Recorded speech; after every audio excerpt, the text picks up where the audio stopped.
Welcome back to Melamic Art. My name is Mickey, and I'm going to go through a few more White Nights paints that I bought myself for Christmas. I had bought myself 20 from Jackson's, and it took a long time to get to me, so I'm just now getting around to swatching them. So I am going to do a voiceover. I am doing a voiceover, and I'm going to be swatching in the background. I have another set that I'm going to be swatching in another video, so I kind of wanted to just do the swatches and do the voiceovers when I had time to. And so I actually hand selected all of these. I wanted to do that because there's some that are carrying pigments that they shift over time, so they're called fugitive. So I wanted to avoid all the fugitive ones and buy up all of the ones that I know will last over time. That Titian one I just swatched, that really deep red orange one, I love it. I highly recommend it. It's absolutely gorgeous. PO36 is its pigment. And this is the cadmium orange.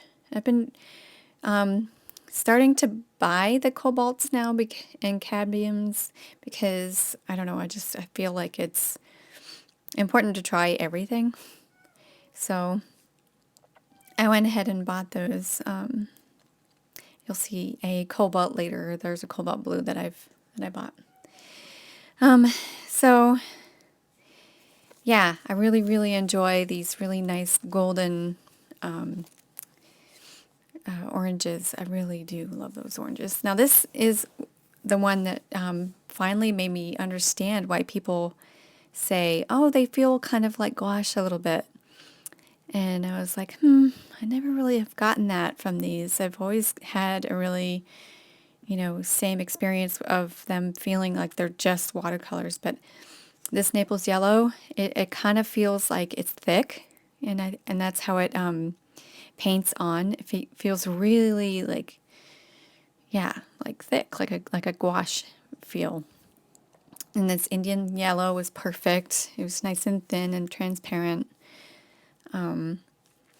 So I really am happy with buying these because they're $2 for each full pan, and I don't know, $3 to $4 for the tubes. And I almost think it's better just to buy the pans because the tubes, I don't know, I'm not sure the formula is the same. It probably is, but I'm certain of them when they're in the pans. I did buy the green earth in a tube because they only had it in a tube, so I had no choice. But I'm glad I bought it in the tube because I wanted to actually try one of them that is in the tube. And you, of course, have to puncture the opening. And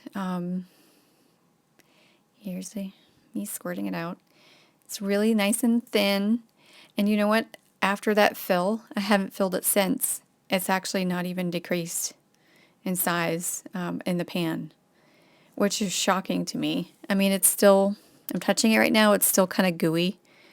So it'll take a long time for it to go down. But I was really impressed with this one. I really like this muted green color. It's PBR7 and PG17.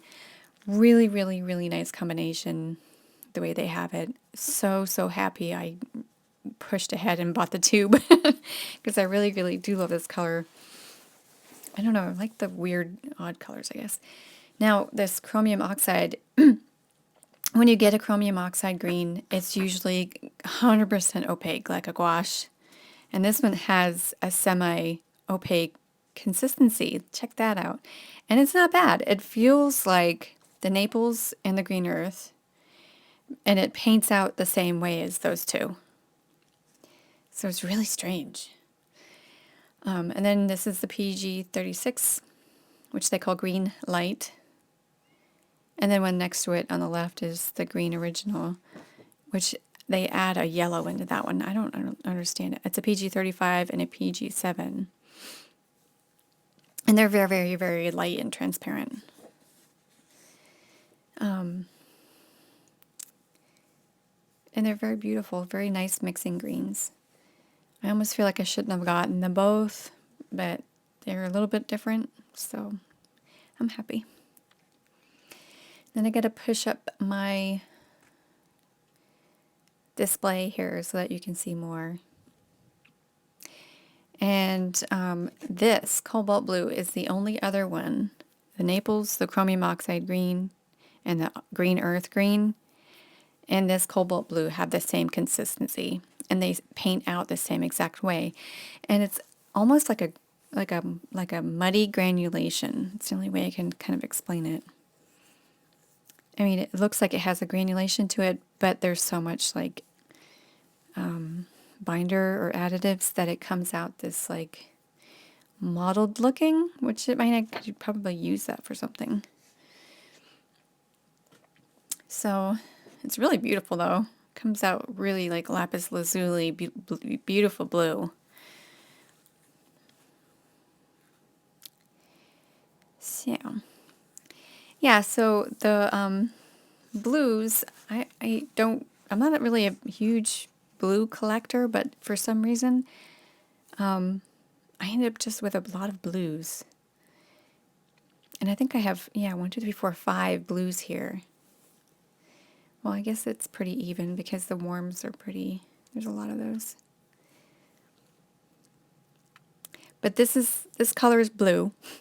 It's just simply named blue, the one I just did. And this azure blue is PB15:3 and a PG7. I don't think I've ever done a PB15:3 before, but it's really pretty. It's almost like a Mayan blue or Mayan green. Now that I've seen all of the Mayan colors, it sort of looks like a Mayan green / blue. And the next is turquoise blue, and it's a PB15:3. And, oh, it's the same formula. That's why it looks the same.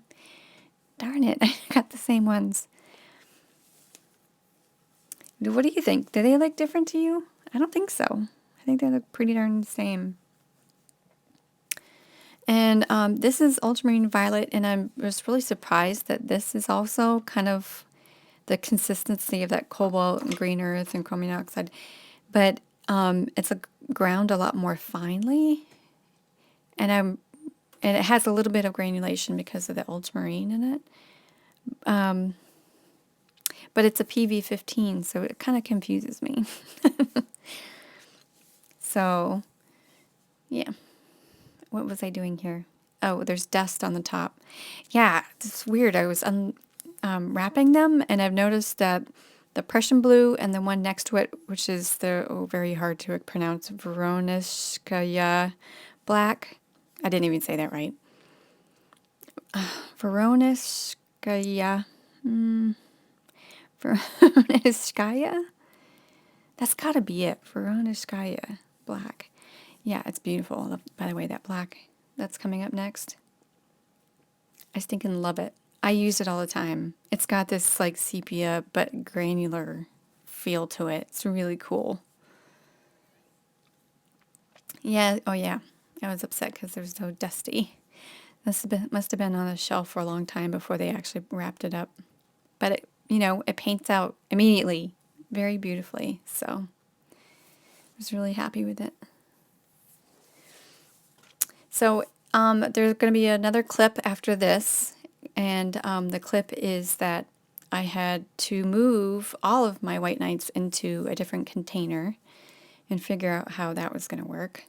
And I finally got it in the end.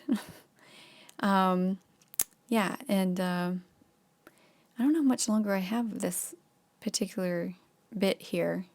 Oh yeah, the burnt sienna is really cool too. It has a really amazing granulation to it. But so I think I might leave you here because I think we're going to be done pretty soon. So I hope you enjoyed this swatching. It was a lot of fun. I've been playing with these a lot. And if you have white knights, let me know your favorites in the comments below. And I hope you enjoyed this again, and I will see you in the next one. Take care.